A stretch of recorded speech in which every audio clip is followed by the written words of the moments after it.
Okay, I had a really good question there during the break. And the person wanted to know if you can get like the full screen version of these notes, and the answer is yes. You can actually, I use a program called Keynote, which is a Mac and iPhone thing, but there's also a PowerPoint version you can download, and you can see the full screen and stuff like that. If you can't find any of these things, let me know and I'm happy to help. Anyway, so in this last example, we went through how to find the abundance of the two isotopes. And it's a great math kind of remembering thing. Again, if you have questions on it or anything, let me know. But in this case, we got these two values. And remembering that the average was 69.7, so 69.7 is closer to 69 than it is 71. And sure enough, the percentage was higher for the 69 than the 71. If this average number would have been like 70.3 or something, we would have had a number that was bigger here than here. So you can kind of use this as a guide to figure out if your answers make sense or not. But here's another important thing I want to just have you remember in the back of your mind. Antimony, Sb, has two main isotopes. Here's the values, percentages, and the average mass of antimony is 121.760. And the question is, will you ever have one atom with a mass of 121.760 AMUs? And the answer is an absolute no, all right? All of the numbers on the periodic table are averages, all right? So this number is the average of the 121 and the 123. This is just an average of all of them. So if I had a big bag of antimony and I start yanking out the antimony atoms, a little bit more than half of the time, I'll have 121.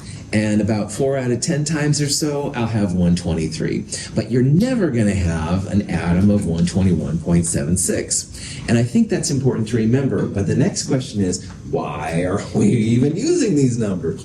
Well, in Oregon, all right, they feel that the average family has 1.7-ish kids per family. And I don't know about you, but it is close to Halloween. However, I've never been to a house where there's like a 7/10 kid or a half a kid or something like that. God, that's like disgusting and gross.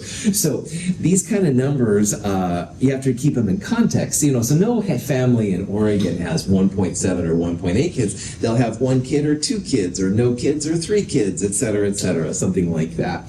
So there are uses for these numbers, and there's important uses for them in chemistry, but it is important to remember, too, that this is an average. You're not going to see one atom of any of these things. Cool. Questions on that? All right. Now, if you take the atoms and you put them together, you make a molecule. And a molecular formula is a great way for chemists to talk about these different molecules and how they play out. So one example of a molecule is CH4. This compound is called methane. If you use natural gas in your house for heating or for cooking, stuff like that, you're actually using methane mostly. So as chemists talk about methane, they don't always want to spell out the word methane. They want to use a formula. So CH4 is a common way of expressing methane. Now the 4 means you have 4 hydrogens. There's no 1s, but that 1 carbon means you have 1 carbon.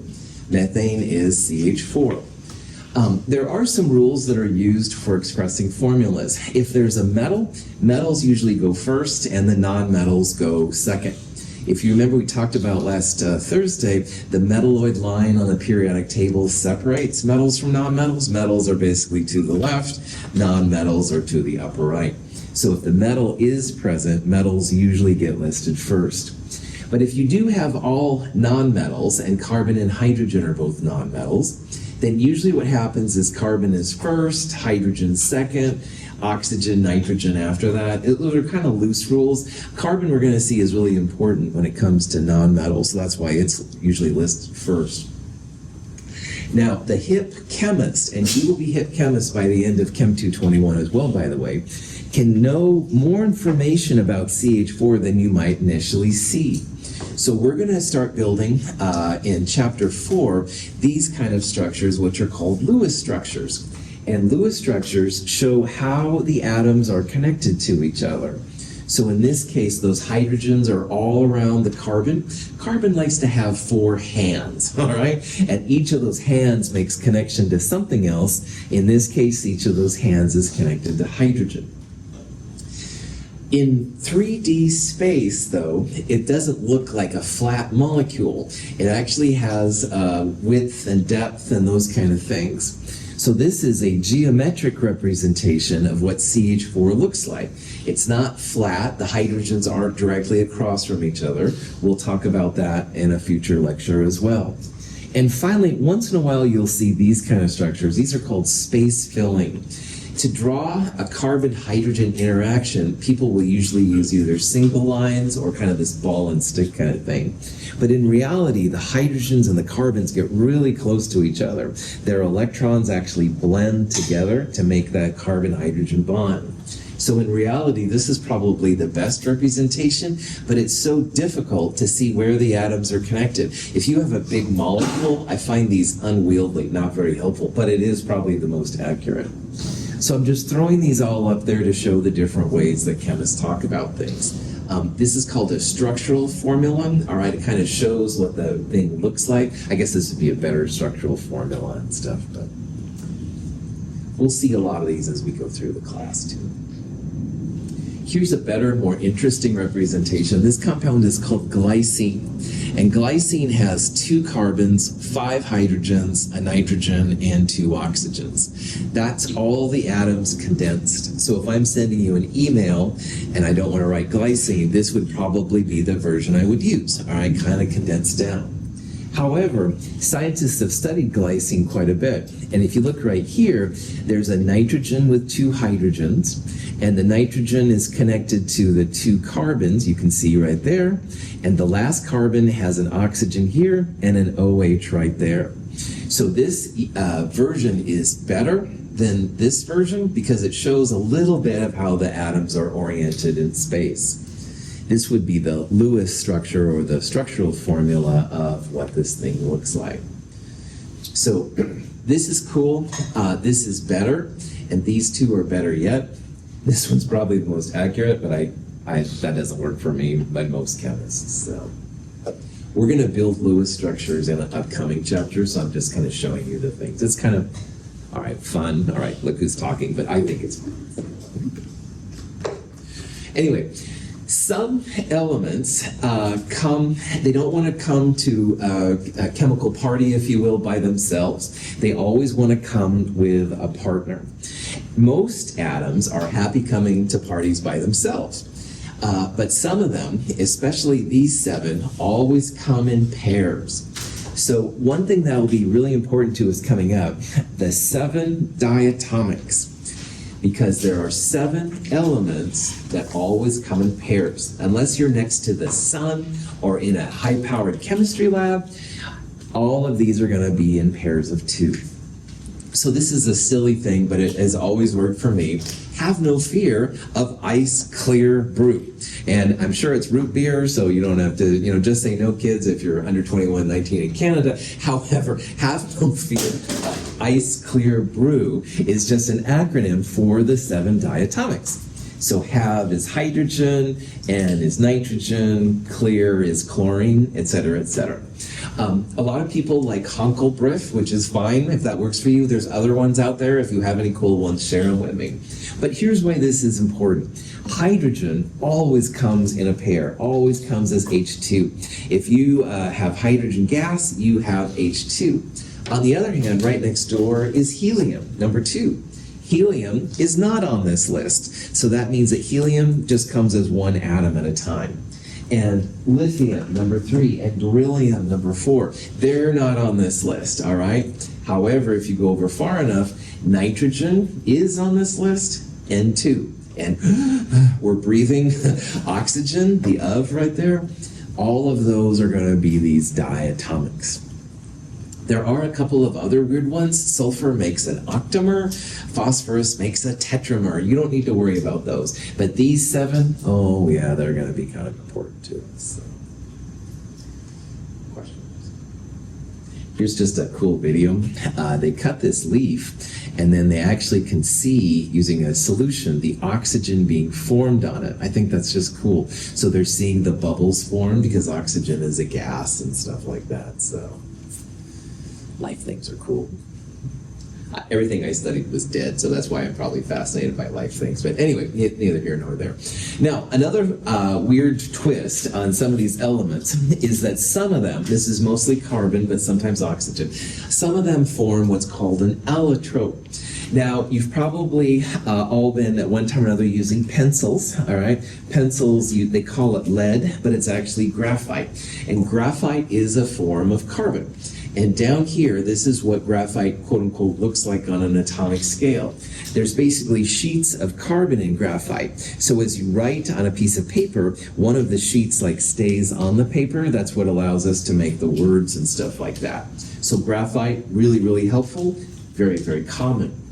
Diamond is also carbon, all right? But the atoms have oriented themselves in a completely different way, as you can see. Now, diamond is one of the hardest substances known. So if you had a pencil with diamond, it would cut through your paper and you wouldn't be able to write everything. Obviously, if you're getting engaged to your significant other, probably a graphite ring would be less exciting than a diamond ring. However, so every element has its use, okay? But they're all carbon, all right? And that's what's kind of wild about it. There's a couple other versions of carbon. This thing's called Buckminster fullerene, after Buckminster Fuller, who was an interesting person. They refer to it as buckyball. It's 60 carbon atoms in essentially a soccer ball orientation. It's an amazing substance. They still hope to do some cool things with it. So again, these are all carbons. This one's by far more common, but all of them are carbon. It's just the way they orient themselves is different. Oxygen also has a notable allotrope. The oxygen we're breathing is diatomic O2, but there's also ozone. The ozone layer is also just oxygen. It's 3 oxygens together, and it helps prevent, problems from space. It's deadly if we breathe it in ourselves, but anyway, so an allotrope is just an element, and it comes in different forms. All right.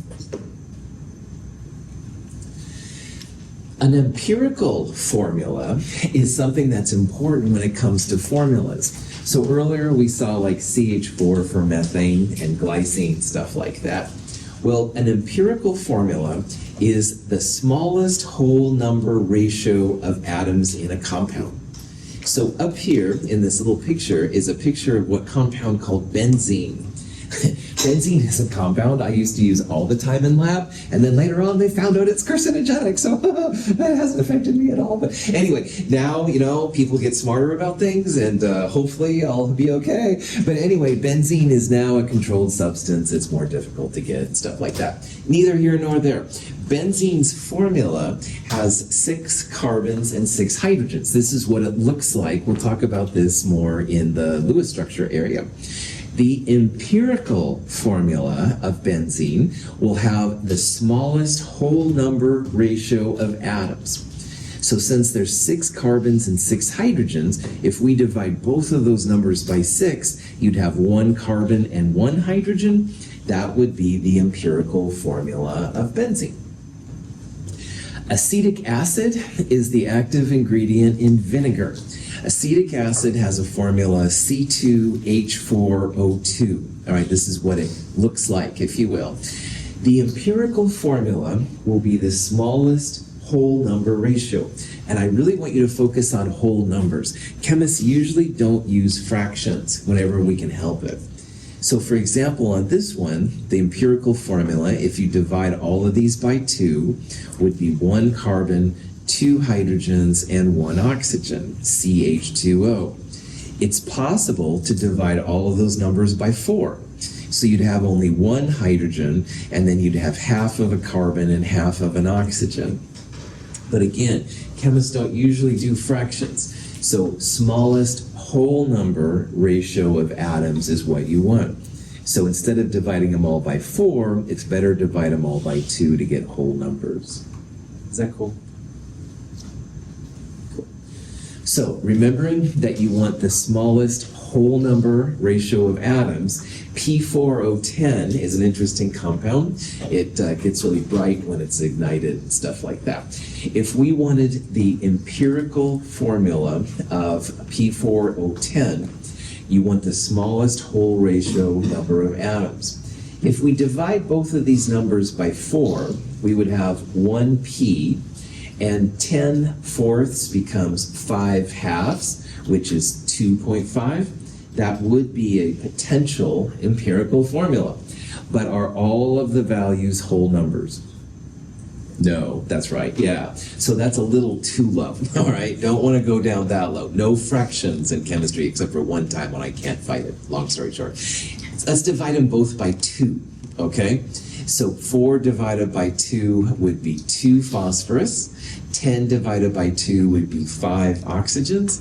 P2O5 would be the empirical formula, smallest whole number ratio of atoms in your formula.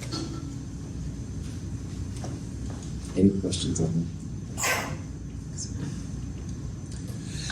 All right, one more thing we'll talk about more in a future chapter when we start drawing Lewis structures. But sometimes having the formula isn't enough.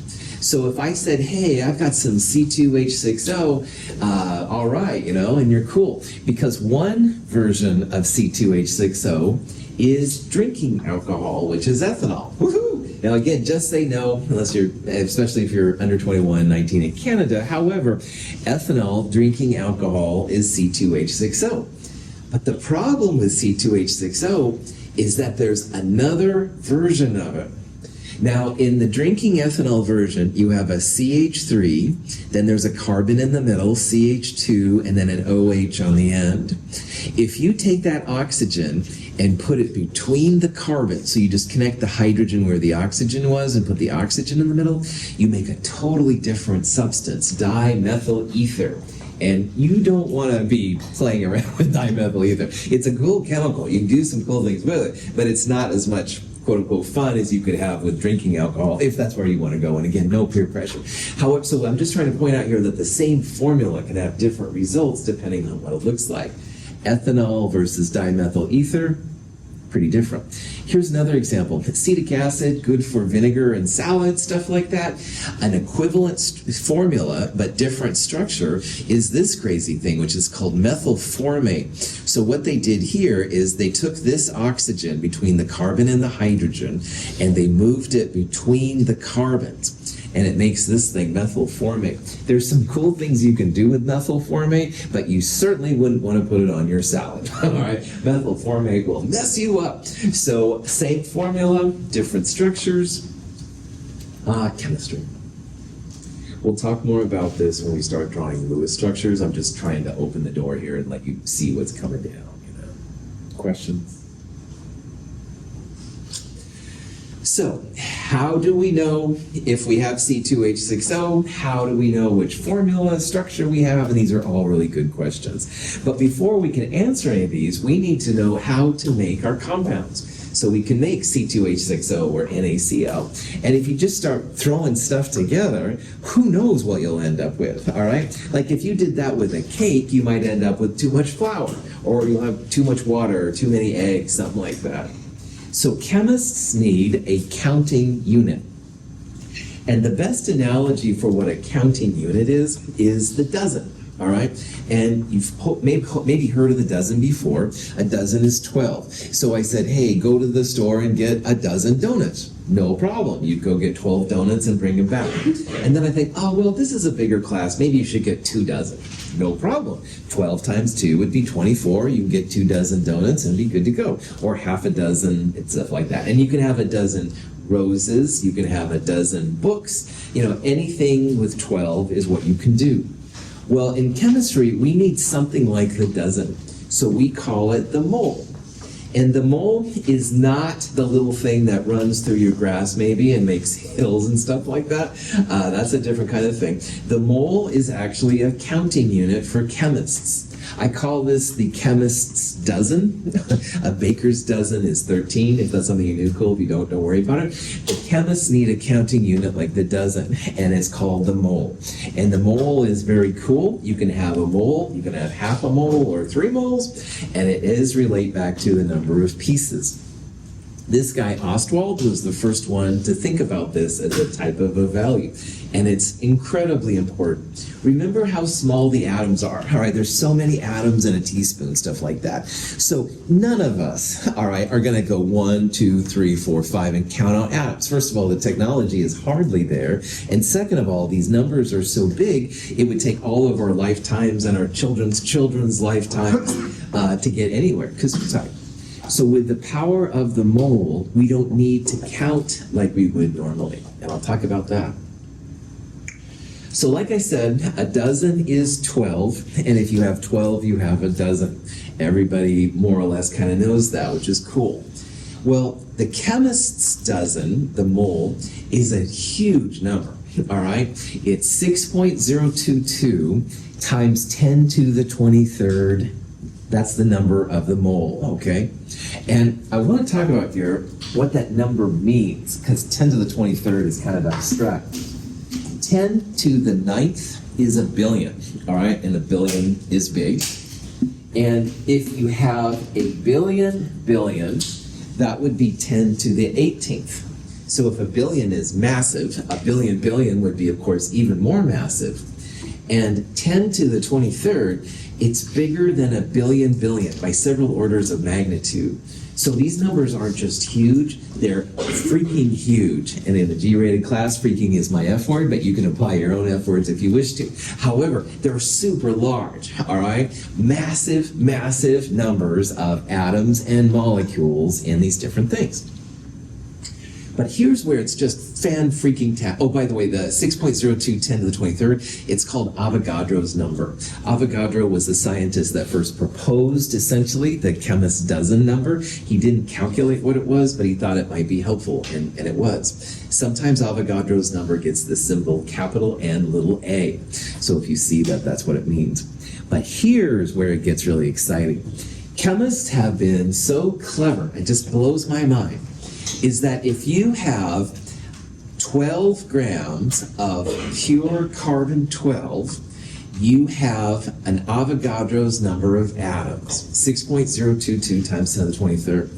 So here's this person. On one hand, he's holding 12 grams of perfect carbon-12. And if he has 12 grams, that means he has 6.022 times 10 to the 23rd carbon atoms. He has a mole. So a mole equals this number. In this case, we're talking about carbon, so a mole of carbon would be 6.022 times 10 to the 23rd atoms of carbon, which is really, really neat. Now, all of the isotopes of carbon together, you get a slightly higher number. There's carbon-13 and carbon-14. So if you held 12.011 grams of regular carbon, that would equal a mole, and that would equal 6.022 times 10 to the 23rd atoms of carbon. So it is like a dozen, I promise, but it's just unwieldy, right? Like you can go and get 2 dozen donuts or 2 dozen roses, but if you had 2 moles, oh my goodness, it's a lot of atoms. It's more than anybody could count and stuff like that. So.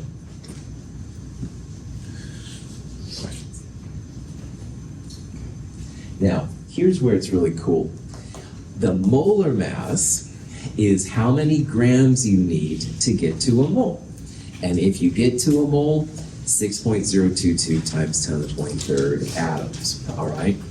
And here is where, wow, science, people are so clever to figure these things out.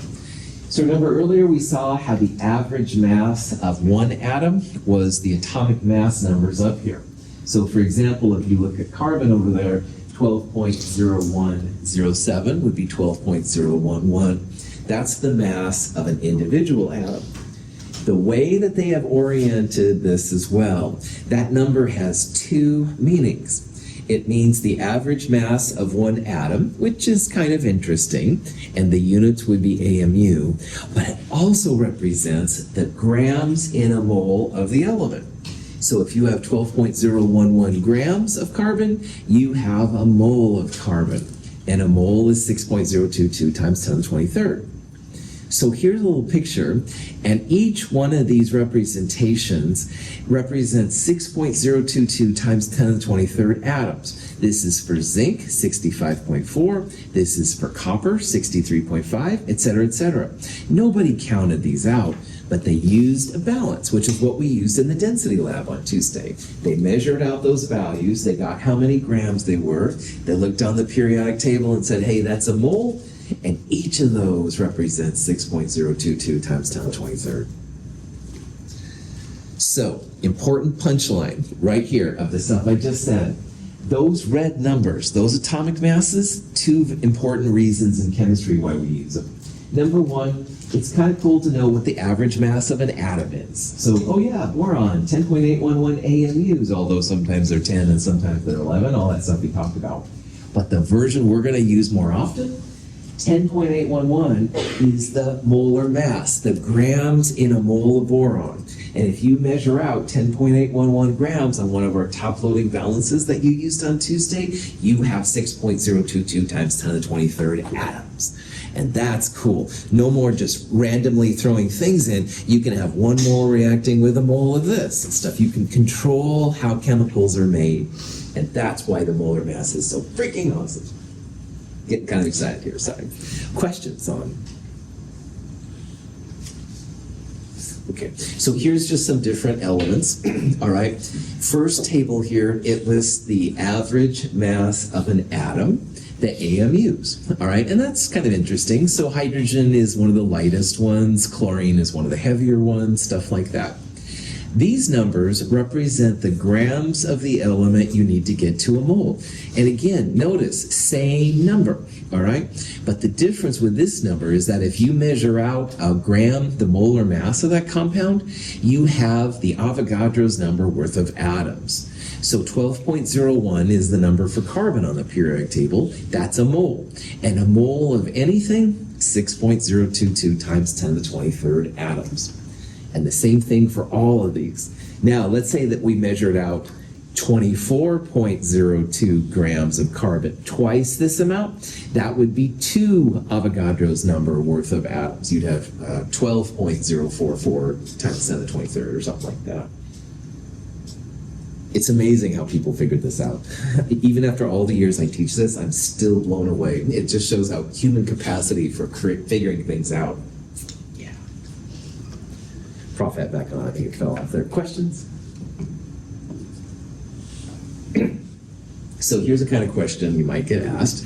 It says, what is the molar mass of an element with an atomic number of 12?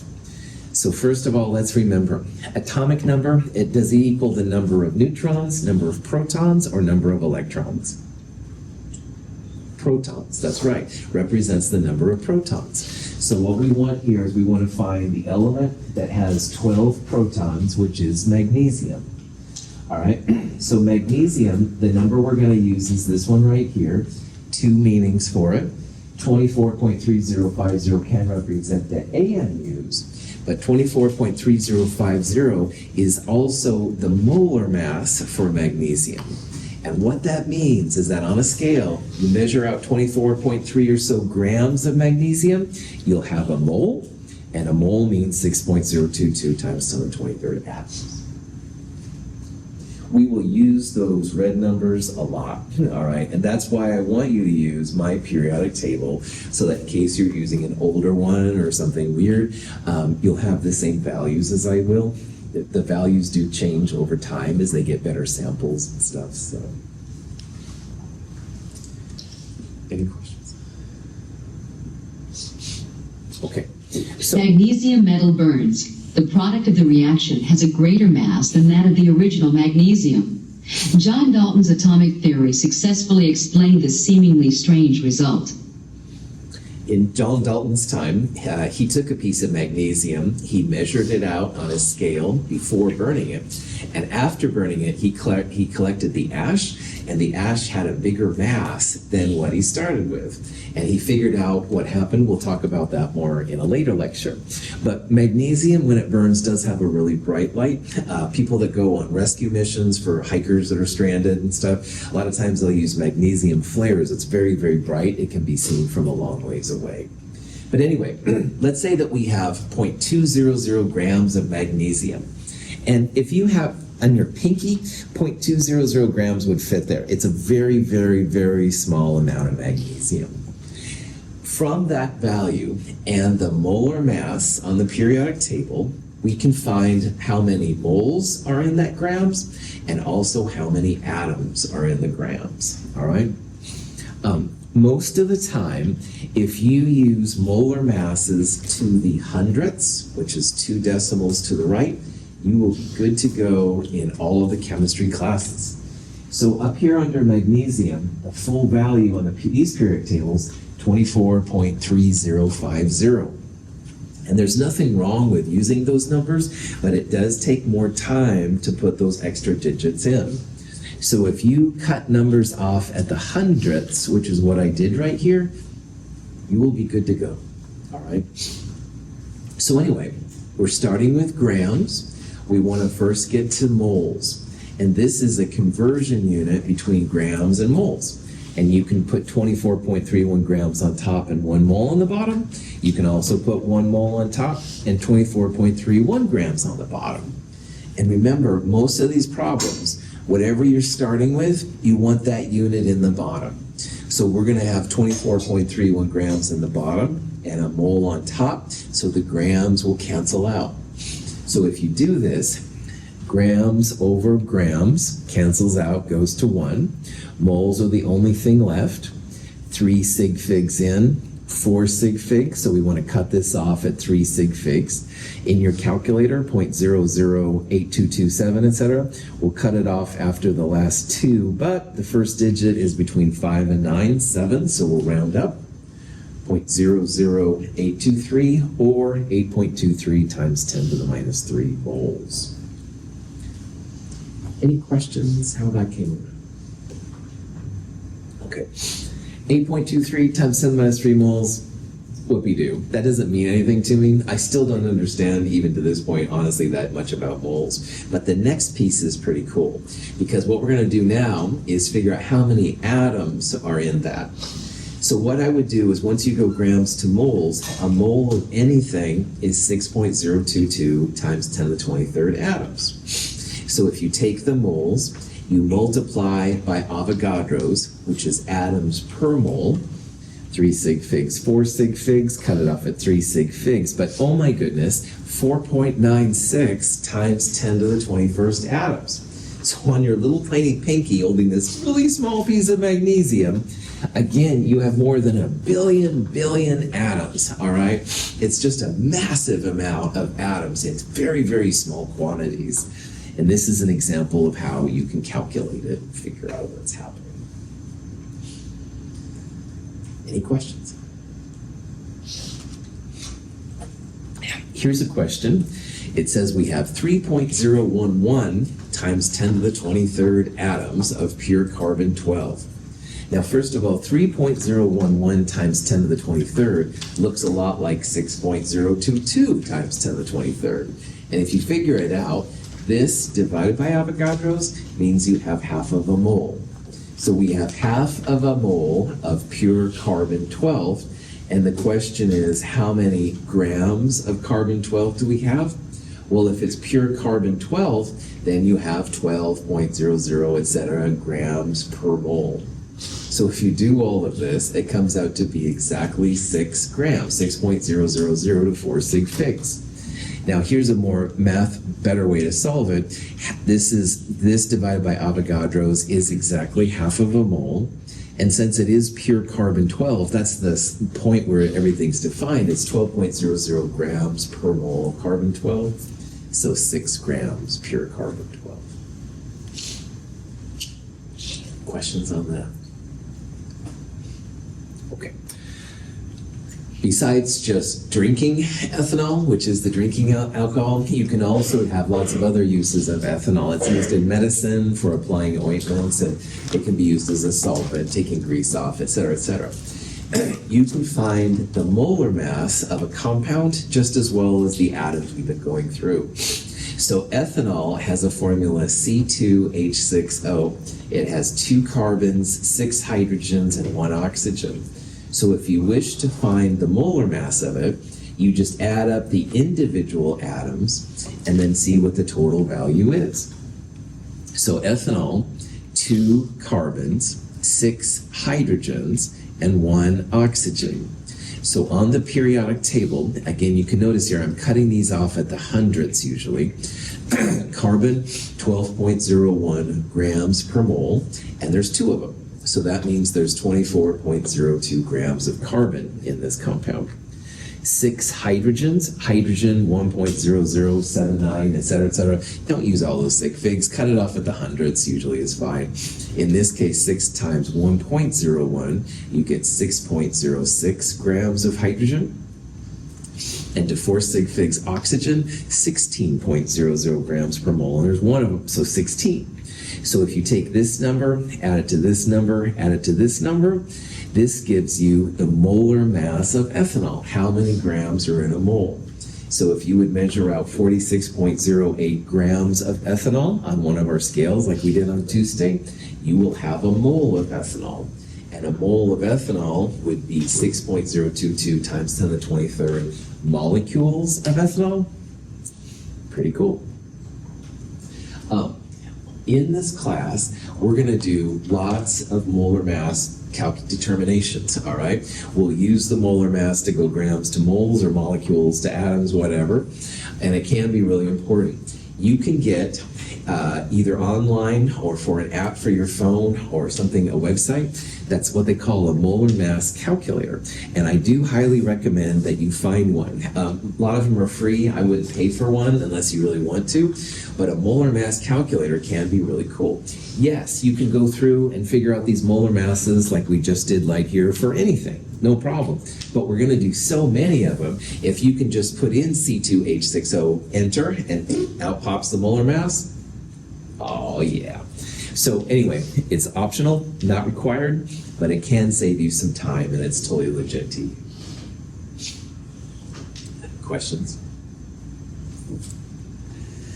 Tylenol has had some controversy of late. We won't go into that. This is not a political class. However, the formula for Tylenol, C8H9NO2. So when you figure out the molar mass of this thing, again, using a molar mass calculator, or 8 carbons plus 9 hydrogens plus nitrogen plus 2 oxygens, 151.16 grams per mole, all right? Here's aspirin, if you don't like Tylenol. Here's copper 2 chloride dihydrate. We'll talk about what that means. This is essentially rust, iron 3 oxide. Again, all these different values. But one of the values we're going to use all the time is water, H2O. 18.02 grams per mole is a number we're going to use a lot. And you don't have to memorize it, but just realize we're going to use it over and over and over again. So hopefully it will become pretty familiar to you. And that being said, what is the molar mass of water? So if you wanted to calculate this, you would go 2 times hydrogen, 1.01, plus oxygen, which is 16.00. 16.00 plus 2 times 1.01, 18.02. If you can do 4 sig figs for molar mass, you should be fine. More than 4 is awesome, but you don't want to keep getting yourself caught up in putting in lots and lots of sig figs. So that's why I'm pushing this kind of simpler sig fig thing. So, any questions? Here's an example of how you can use these kind of things. This is the formula for saccharin. Saccharin is a sugar substitute. Some people think it's unsafe. That's another discussion for a different time. But anyway, in this question, we have 0.0400 grams, so not very much. 0.2 grams would fit on your pinky. This would be hard to even keep on the pinky. It's so small. But anyway, it's a very small amount. Now, saccharin has a molar mass of 183.18 grams per mole. So the question is here, how many saccharin molecules are in this sample, and how many carbon atoms are in this sample? So we're not just after the number of molecules of saccharin, but we also want to know the number of carbon atoms, which is all stuff you can do if you have a formula. So what we're going to do is we're going to start with our grams of saccharin, and we're going to use that molar mass in order to get the moles of saccharin. Now, once you have the moles of saccharin, then you can use Avogadro's number to get to the number of molecules of saccharin. And that'll be the first thing we do here. This is sometimes seen as the grams to moles to atoms or molecules conversion. You always have to go through the mole bridge. Sometimes people refer to it as. Any questions before we start? So 0.400 grams of this thing, which is saccharin. First thing you got to do is turn it into moles. So in this problem, I gave you the molar mass, 183.18. Notice how grams over grams cancels, and you've got moles. Now we're at moles of saccharin. Now the first thing we want to do here is we want to find the molecules of saccharin. Well, a mole of anything, 6.022 times 10 to the 23rd.